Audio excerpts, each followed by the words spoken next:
care if it's the sloggiest blogger at The Stranger. I don't care if it's a borderline communist rag. If their job is to cover politics and they're not being given access to do so by the very politicians they're supposed to cover on behalf of their readers, then I am going to have a problem with it. Because the erosion of any press freedom and First Amendment rights is an erosion of my press freedoms and First Amendment rights. And it's something the legacy media simply doesn't understand. He is credentialed. He got his credential for the week. It's right here, sir. Not the wings.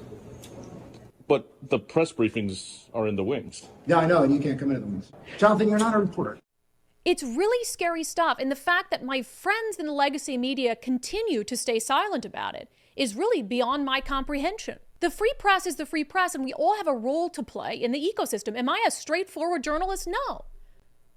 But like I said, we produce more state political content than any news outlet in the state, and there are hundreds of thousands of people who consume that content and rely on it to be informed about what's happening in Olympia. And I'd go back to something I said earlier, who rely on us to be a voice for them in a room full of reporters who have failed to be a voice for them for 20 years.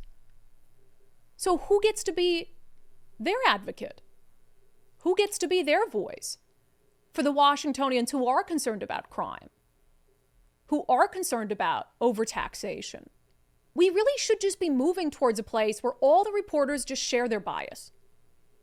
Because it's a more honest way of operating, right? You know, legacy media might look down on me because I give my opinion or whatever it is. Well, you're biased and you don't admit it. I'm biased and I'm honest about it. Which one's worse?